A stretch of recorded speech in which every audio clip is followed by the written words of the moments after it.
आज हम बात करेंगे ईरान के न्यूक्लियर प्रोग्राम की। एक ऐसी कहानी जो 70 साल पुरानी है और जिसमें ईरान और अमेरिका आमने सामने खड़े हैं। लेकिन ये पूरी कहानी ना एक बहुत ही अजीब सवाल पर टिकी है। सोचिए, कोई देश किसी दूसरे को न्यूक्लियर टेक्नोलॉजी क्यों देगा? सिर्फ इसलिए कि बाद में दशकों तक अरबों डॉलर खर्च करके उसी टेक्नोलॉजी को खत्म करने की कोशिश करे। है ना अजीब? यही वो पहेली है जो इस पूरे मामले को इतना उलझा देती है। तो चलिए कहानी की शुरुआत में चलते हैं। एक ऐसे वक्त में जब अमेरिका और ईरान के रिश्ते आज से बिल्कुल ही अलग थे। तो ये सब शुरू कैसे हुआ? देखिए, कहानी जाती है 1953 में। अमेरिका और ब्रिटेन ने मिलकर ईरान के चुने हुए प्रधानमंत्री मोसादेक को तख्ता पलट में हटा दिया। क्यों? क्योंकि उन्होंने ईरान के तेल उद्योग को नेशनलाइज कर दिया था और फिर शाह को सत्ता सौंप दी।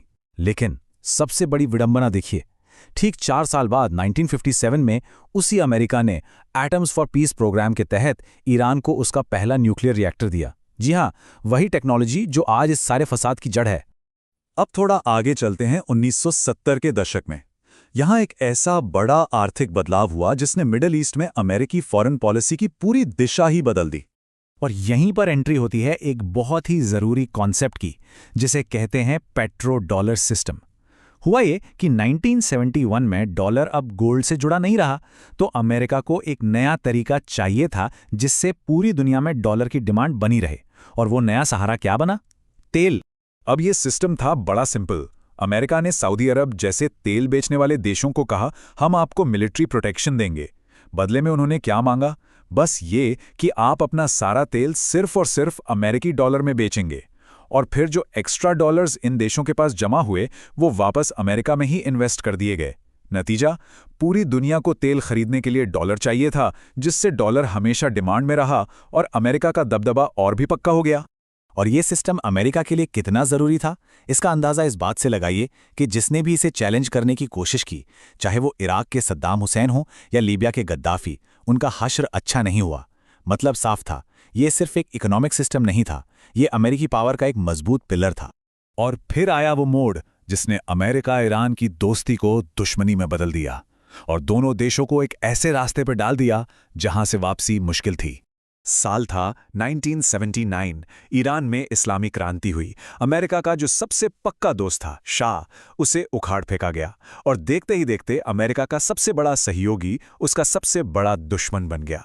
लोगों का गुस्सा इतना ज़्यादा था कि उन्होंने तेहरान में अमेरिकी एम्बेसी पर कब्जा कर लिया और बस उसी दिन से दोनों देशों के रिश्ते हमेशा के लिए बदल गए। और इसके ठीक बाद शुरू हुआ ईरान इराक का खूनी युद्ध।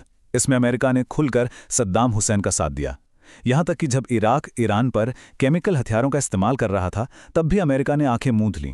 इस 8 साल लंबे और भयानक युद्ध ने ईरान के लीडर्स को एक बात सिखा दी कि दुनिया में कोई उनकी मदद के लिए नहीं आएगा। अगर अपनी हिफाजत करनी है तो खुद ही करनी होगी। और उनके लिए इसका मतलब था एक न्यूक्लियर डेटरेंट, एक परमाणु हथियार जो उनकी सुरक्षा की आखिरी गारंटी हो। तो चलिए अब आते हैं मौजूदा दौर में और देखते हैं कि कैसे ये कहानी प्रतिबंधों, डिप्लोमेसी और बढ़ती न्यूक्लियर एक्टिविटी के एक चक्कर में फंस गई। भले ही कोई खुली जंग नहीं थी, लेकिन पर्दे के पीछे एक सीक्रेट वॉर चल रहा था। अमेरिका और इजराइल ने स्टक्सनेट नाम का एक बेहद सोफिस्टिकेटेड कंप्यूटर वायरस बनाया, जिसने ईरान के अंडरग्राउंड न्यूक्लियर प्लांट्स में हजारों सेंट्रीफ्यूजेस को तबाह कर दिया। इतना ही नहीं, ईरान के टॉप न्यूक्लियर साइंटिस्ट की एक के बाद एक हत्याएं हुईं। इससे पता चलता है कि ये लड़ाई कितनी गहरी और खतरनाक हो चुकी थी। इतने सालों के तनाव के बाद 2015 में एक उम्मीद की किरण दिखी। इसे JCPOA या ईरान न्यूक्लियर डील कहा गया। डील सिंपल थी, ईरान अपने न्यूक्लियर प्रोग्राम को लिमिट करेगा और बदले में दुनिया उस पर लगे कड़े आर्थिक प्रतिबंध हटा लेगी। ऐसा लगा कि शायद डिप्लोमेसी काम कर गई है। एक छोटी ही सही पर बहुत बड़ी जीत थी। लेकिन ये उम्मीद ज्यादा टिकी नहीं। 2018 में अमेरिका ने एक तरफा फैसला लेते हुए इस डील को तोड़ दिया और ईरान पर पहले से भी ज्यादा सख्त मैक्सिमम प्रेशर वाले प्रतिबंध लगा दिए। डिप्लोमेसी का दरवाजा जोर से बंद हो गया था। और इस फैसले का असर बहुत सीधा और बहुत खतरनाक था। डील के मुताबिक ईरान सिर्फ 3.67% तक यूरेनियम एनरिच कर सकता था, लेकिन अमेरिका के डील से हटने के बाद ईरान ने भी अपनी लिमिट्स तोड़ दी और वो 60% एनरिचमेंट तक पहुंच गया। अब ये 60% जो है वो हथियार बनाने के लिए जरूरी 90% के बहुत बहुत करीब है। सिर्फ 12 दिन इंटरनेशनल एटॉमिक एनर्जी एजेंसी के मुताबिक ईरान को एक न्यूक्लियर बम बनाने के लिए जितना मटेरियल चाहिए उसे तैयार करने में अब सिर्फ 12 दिन लगेंगे। हाँ, इसका मतलब ये नहीं कि 12 दिन में बम तैयार हो जाएगा, लेकिन ये वो ब्रेकआउट टाइम है जो बताता है कि ईरान उस खतरनाक लाइन के कितने करीब खड़ा है। अब सवाल ये उठता है कि ईरान, जो मिलिट्री के मामले में अमेरिका के सामने कहीं नहीं टिकता, वो आखिर एक सुपर पावर को टक्कर कैसे दे रहा है? यहीं पर आता है उनका एसिमेट्रिक एडवांटेज। इसी को कहते हैं एसिमेट्रिक वॉरफेयर, और इसके नंबर्स तो देखिए, होश उड़ा देंगे। ईरान एक ड्रोन लॉन्च करता है जिसकी कीमत है करीब $20,000। उसको हवा में मार गिराने के लिए अमेरिका को जो पेट्रियट मिसाइल फायर करनी पड़ती है उसकी कीमत है $40 लाख। यह एक ऐसा हिसाब है जिसमें ईरान बहुत सस्ते में बहुत महंगा डैमेज कर सकता है। लेकिन ईरान का सबसे बड़ा तुरुप का इक्का है उसकी लोकेशन, स्ट्रेट ऑफ हॉर्मुज। ये वो पतला सा समुद्री रास्ता है जहां से दुनिया का करीब 20% तेल गुजरता है। अगर ईरान ने इसे बंद कर दिया तो ग्लोबल इकॉनमी में हाहाकार मच जाएगा। और ये सिर्फ तेल की बात नहीं है, जो खाड़ी देश हैं उनका 90% खाने पीने का सामान भी इसी रास्ते से आता है।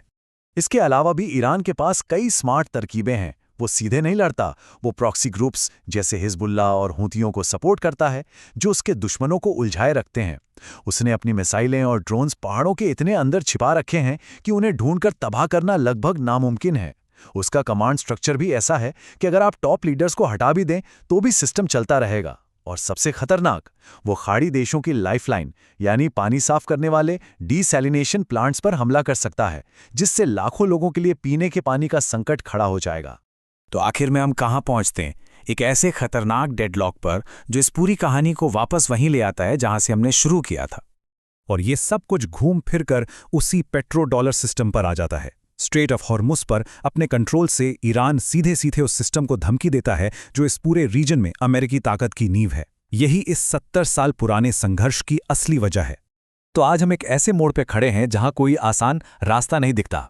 ये हमें एक बड़े सवाल के साथ छोड़ जाता है कि जब डिप्लोमेसी फेल हो चुकी हो और सीधी जंग जीतना नामुमकिन सा हो, तो 70 साल से चल रहे इस टकराव में फंसे दो देशों के लिए आगे का रास्ता क्या है?